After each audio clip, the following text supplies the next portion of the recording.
Hello everyone, मेरा नाम है सुजाता परिहार और आप सबका स्वागत है मेरे चैनल रीड टू सक्सीड में। इस वीडियो में हम कवर करेंगे क्लास 12th के बिजनेस स्टडीज के चैप्टर नंबर 2 के बारे में। चैप्टर का नाम है प्रिंसिपल्स ऑफ मैनेजमेंट और ये है पार्ट 1। इस चैप्टर को हम 2 पार्ट में कवर करेंगे। रेफरेंस हमने पूनम गांधी जी की बुक से लिया है। टॉपिक्स हमको क्या क्या कवर करने हैं। सबसे पहला टॉपिक है meaning of principles of management, second nature of management principles, third है significance of management principles, fourth है Fayol principles of management, fifth है scientific management developed by F W. Taylor, six है comparison between Taylor and Fayol. ठीक है, तो ये कुछ 6 topics हैं जो हमें इस चैप्टर में कवर करने हैं। तो चलिए शुरू करते हैं हमारा चैप्टर। चलिए शुरू करते हैं हमारा पहला पॉइंट है हमारा meaning of principles of management. Management के जो प्रिंसिपल्स होते हैं उनका क्या मतलब है। मैनेजमेंट प्रिंसिपल्स जो होते हैं वो एक तरीके से जनरल गाइडलाइंस होते हैं डिसीजन मेकिंग के लिए, कि मतलब हम कोई भी डिसीजन लेने जा रहे हैं तो हमारे पास एक गाइडलाइन होगी कि हमको ये सब चीजें ध्यान में रखते हुए अपने लिए डिसीजंस लेने हैं। कि हमें जैसे कोई बिजनेस ओपन करना है तो हमारे लिए क्या गाइडलाइंस होंगे कि क्या बिजनेस ओपन करना है, कैसे ओपन करना है, कौन उसको ऑपरेट करेगा, कितनी इन्वेस्टमेंट करनी है, प्रॉफिट क्या हम मान के चलेंगे कि हम 1 साल में कितना अर्न करेंगे। तो कुछ गाइडलाइंस होती है कोई भी काम करने के लिए। जब भी आप कोई डिसीजन लेना चाहते हो उससे पहले कुछ गाइडलाइंस को आपको फॉलो करना होता है, या फिर हम बोल सकते हैं ये जनरल गाइडलाइंस होते हैं डिसीजन मेकिंग के लिए। या फिर मैनेजर्स का बिहेवियर होता है, मैनेजर्स कैसे बिहेव करेंगे, जो उनको मैनेजमेंट प्रिंसिपल्स में सिखाया हुआ होगा वही वैसा ही मैनेजर्स बिहेव करेंगे। तो मैनेजमेंट प्रिंसिपल्स जो होते हैं वो गाइडलाइंस होते हैं डिसीजन मेकिंग के लिए, कि हम कुछ चीजों को ध्यान में रखते हुए ही अपना डिसीजन लेंगे। Management principles versus pure science principles. Management principle और जो साइंस के प्रिंसिपल्स होते हैं हमारे, उसमें क्या डिफरेंस है। देखो, मैनेजमेंट के जो प्रिंसिपल होते हैं ना वो फ्लेक्सिबल होते हैं, हम उनको टाइम टू टाइम चेंज कर सकते हैं। ठीक है, टाइम टू टाइम हम उनको चेंज कर सकते हैं। लेकिन जो साइंटिफिक प्रिंसिपल होते हैं वो रिजिड होते हैं, इसको हम चेंज नहीं कर सकते, कभी भी इसको चेंज नहीं कर सकते। इसमें जैसा बताया गया है हमेशा वैसा ही होगा। साइंटिफिक प्रिंसिपल्स को हम चेंज नहीं कर सकते हैं और मैनेजमेंट प्रिंसिपल्स को हम चेंज कर सकते हैं। Management principles are applied with creativity. Management principles में क्रिएटिविटी होती है कि अच्छा हमारे पास ये चीज है, हमको ये कैसे सॉल्व करनी है। हर मैनेजर अपनी क्रिएटिविटी लगाने की कोशिश करेगा, सोचेगा कि कैसे मैं इसको जल्दी से जल्दी सॉल्व करूं, इजी वे में सॉल्व करूं। ठीक है, साइंटिफिक प्रिंसिपल में ऐसा नहीं होता, वहां आप अपनी क्रिएटिविटी शो नहीं कर सकते, वो वैसे ही फॉलो किए जाएंगे, उसी मैनर में फॉलो किए जाएंगे जिस मैनर में वो बोले गए हैं। ठीक है, अगर वो आपको बताया गया है कि इस टर्म में आपको वो फॉलो करने हैं तो आपको वो इसी टर्म में फॉलो करने हैं। लेकिन मैनेजमेंट प्रिंसिपल्स में हो सकता है कि वो इस टर्म में भी फॉलो कर रहा हो, मतलब कि हो सकता है ऐसे फॉलो करने पे ज्यादा अच्छा रिजल्ट आ रहा हो। तो हम मैनेजमेंट प्रिंसिपल्स जो होते हैं वो क्रिएटिव होते हैं, लेकिन साइंटिफिक प्रिंसिपल्स क्रिएटिव नहीं होते हैं। Management principles have to keep pace with changes in environment. जैसे जैसे हमारे एनवायरनमेंट में चेंजेस आते जाएंगे वैसे वैसे मैनेजमेंट प्रिंसिपल्स में भी हमें चेंजेस लाने पड़ेंगे। तो एनवायरनमेंट में चेंजेस की वजह से मैनेजमेंट प्रिंसिपल्स में भी चेंज आ सकता है, लेकिन साइंटिफिक प्रिंसिपल में कभी भी किसी भी तरीके का कोई चेंज नहीं आएगा। एनवायरनमेंट में कैसा भी चेंज हो रहा हो उसका साइंटिफिक प्रिंसिपल से कोई लेना देना नहीं होता है, इसलिए साइंटिफिक प्रिंसिपल्स टाइम के साथ चेंज नहीं होते, वो वैसे के वैसे ही रहते हैं। नेक्स्ट आता है हमारा मैनेजमेंट प्रिंसिपल्स और मैनेजमेंट टेक्निक। अब इन दोनों में क्या डिफरेंस है।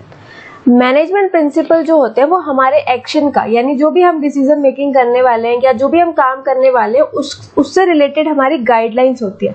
लेकिन मैनेजमेंट टेक्निक क्या होती है कि वो मेथड, वो प्रोसीजर जो हमको फॉलो करना है स्टेप बाय स्टेप, की जैसे हमको पहले प्लानिंग करनी है, फिर हमको ऑर्गेनाइजिंग करनी है। तो ये सब चीजें होती है। मैनेजमेंट टेक्निक होती है कि वो स्टेप्स, वो मेथड जो हमको स्टेप बाय स्टेप फॉलो करने हैं अपना गोल अचीव करने के लिए। Management principles are more flexible. ये हमने अभी पढ़ा कि मैनेजमेंट प्रिंसिपल जो होते हैं वो फ्लेक्सिबल होते हैं, लेकिन जो मैनेजमेंट टेक्निक्स होती हैं वो लेस फ्लेक्सिबल होती है। आप सबसे पहले स्टाफिंग नहीं कर सकते, कि यानी कि आपने स्टाफ रख लिया, आप ये प्लान बाद में करोगे कि आपको बिजनेस क्या करना है। नहीं, पहले आप प्लानिंग करोगे क्या बिजनेस करना है, ठीक है। उसके बाद आपका ऑर्गेनाइजिंग आएगा, फिर स्टाफिंग आएगा। ठीक है, स्टाफिंग पहले नहीं हो सकती, पहले प्लानिंग होगी। तो जो मैनेजमेंट टेक्निक होती है वो फ्लेक्सिबल कम होती है, नहीं होती है या बोल सकते हैं, लेकिन मैनेजमेंट प्रिंसिपल्स हमारे फ्लेक्सिबल होते हैं। नेक्स्ट है हमारा management principles versus values. Values और मैनेजमेंट प्रिंसिपल में क्या डिफरेंस है? मैनेजमेंट प्रिंसिपल जो होता है वो मैनेजरियल एक्शन की गाइडलाइंस होती है कि हमें जो हम ऑफिस में काम करते हैं या जो भी मैनेजरियल एक्शन है उसके लिए गाइडलाइंस होती है। लेकिन वैल्यूज जो होता है वो ह्यूमन बिहेवियर के लिए गाइडलाइंस होती है। आपकी क्या वैल्यूज हैं, ये मतलब आपका ह्यूमन बिहेवियर, जो आपका बिहेवियर है वो आपकी वैल्यूज बताता है। ठीक है, मैनेजमेंट प्रिंसिपल जो होता है वो टेक्निकल नेचर का होता है, लेकिन वैल्यूज जो होती है वो हमारी एथिकल नेचर की होती है। नेक्स्ट है हमारा second point, nature, features, characteristics of management principles. कुछ भी बोल सकते हो आप। इसके 7 पॉइंट है। क्या क्या पॉइंट है, फिर हम इनको थोड़ा डिटेल में पढ़ेंगे। पहला पॉइंट है universal application. Universal application, general guidelines, form by practice and experiments, flexible, mainly behaviour, cause and effect relationship, contingent. तो ये कुछ 7 पॉइंट्स है, एक एक करके पढ़ते हैं। यूनिवर्सल एप्लीकेशन यानी कि परवेसिव होते हैं, कहीं पे भी यूज कर सकते हैं, किसी भी डिपार्टमेंट में यूज कर सकते हो आप इनको। The principles of management are universal in nature, that means they can be applied to all types of organisations irrespective of their size and nature. किसी भी ऑर्गेनाइजेशन में आप यूज कर सकते हो, जो भी उसका साइज हो, जो भी उस बिजनेस उसका उस ऑर्गेनाइजेशन का नेचर हो, आप कहीं भी यूज कर सकते हो। जैसे कि principle of division of work, की डिवीजन ऑफ वर्क होगा कि हर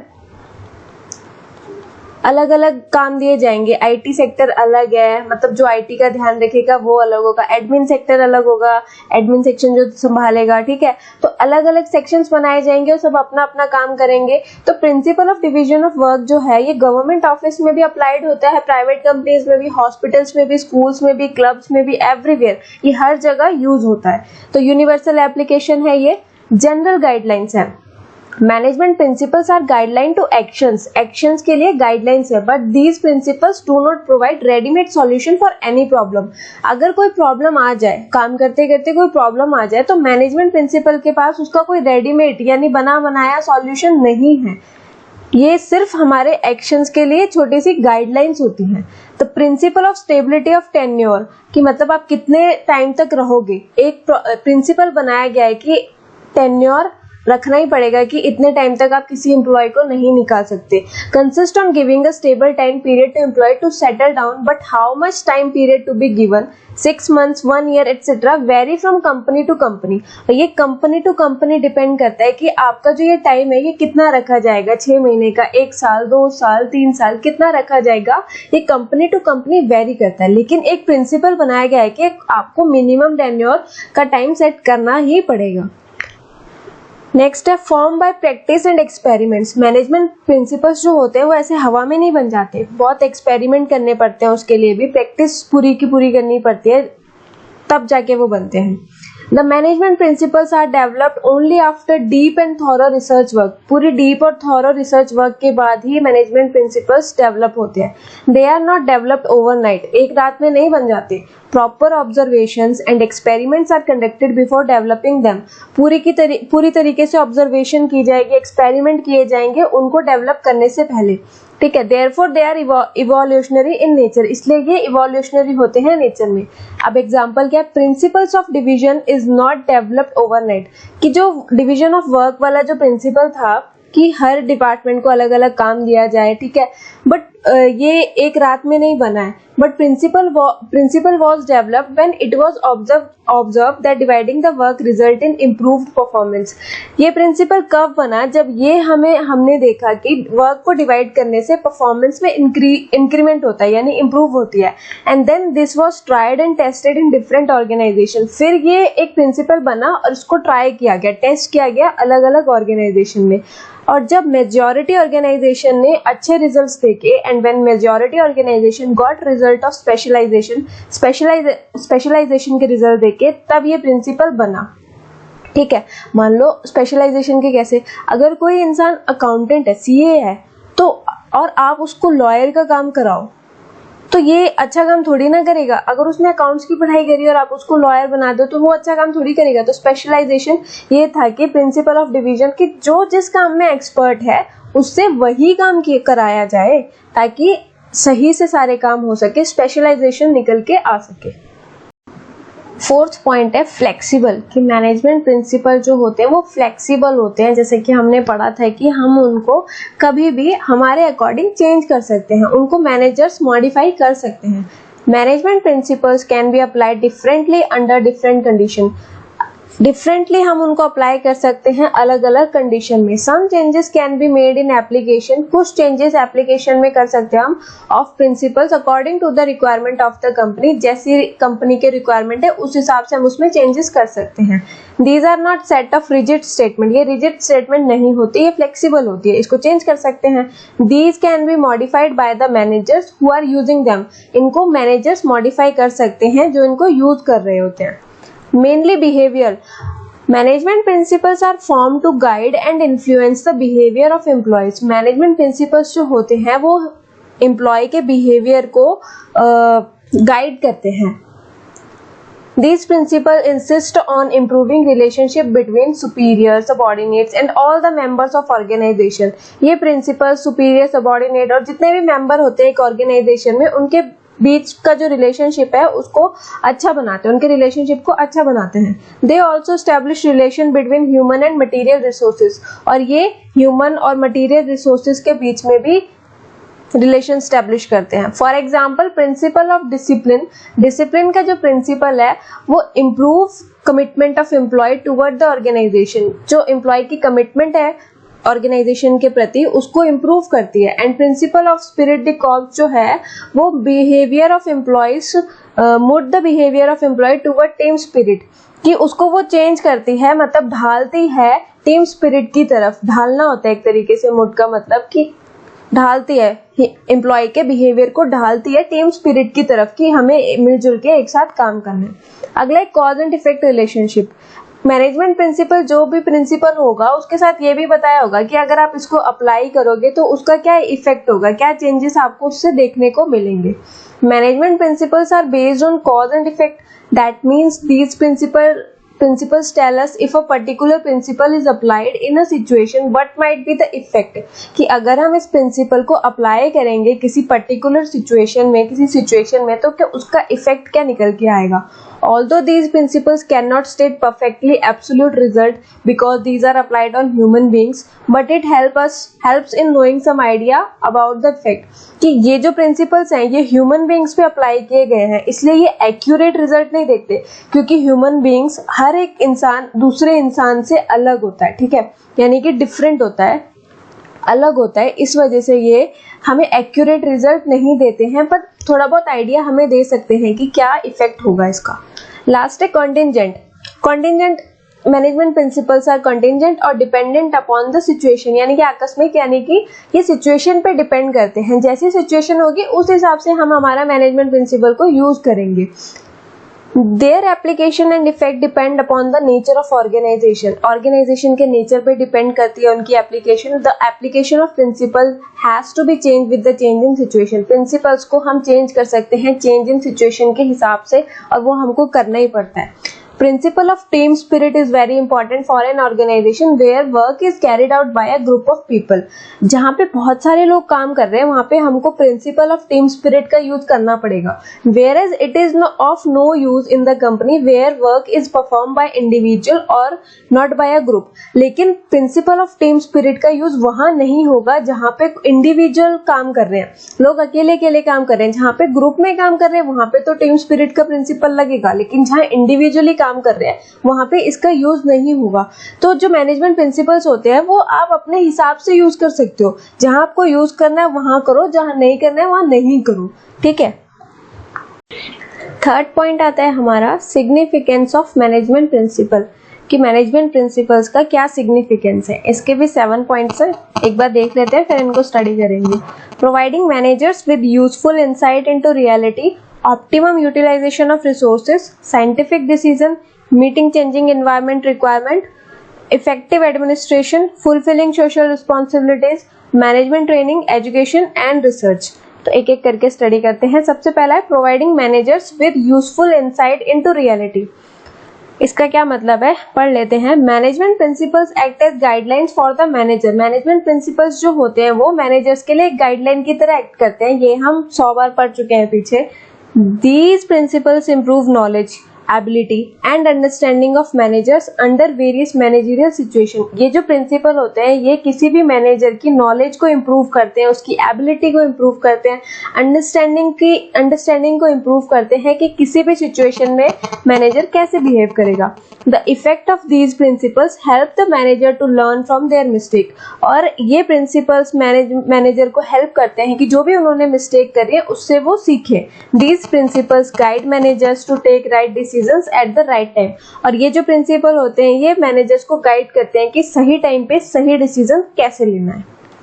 ऑप्टिमम यूटिलाइजेशन ऑफ रिसोर्सेज हमारा सेकंड पॉइंट है, optimum utilisation of resources. Management principle जो होते हैं जब वो पूरी प्लान्ड एक्टिविटी होती है, मतलब सिस्टमेटिक तरीके से बनाए हुए हैं, तो मैनेजमेंट प्रिंसिपल जो होते हैं वो हमें बताते हैं कि जो भी मटेरियल्स हमारे ऑफिस में यूज होने वाले हैं, जो भी मतलब ह्यूमन एफर्ट्स हमारे ऑफिस में यूज होने वाले हैं, उनको पूरा इफेक्टिवली, एफिशिएंटली और बिल्कुल उनसे मैक्सिमम बेनिफिट कैसे लिया जाए, मैनेजमेंट प्रिंसिपल्स हमें बता देते हैं।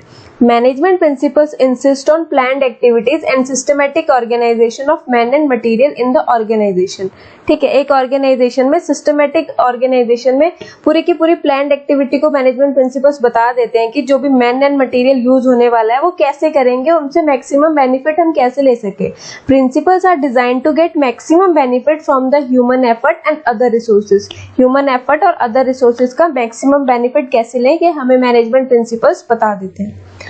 तीसरा आता है हमारा scientific decisions. Managers have to take number of decisions every day. एक मैनेजर को एक दिन में बहुत सारे डिसीजंस लेने पड़ते हैं। The management principle enable the manager to approach various problem systematically and scientifically. अगर उसको मैनेजमेंट प्रिंसिपल्स पता होंगे तो वो बहुत सिस्टमेटिकली और साइंटिफिकली उन प्रॉब्लम्स को सॉल्व कर लेगा। उसके पास अलग अलग अप्रोच होंगे उनको सॉल्व करने के लिए। नेक्स्ट आता है मीटिंग चेंजिंग environment requirement।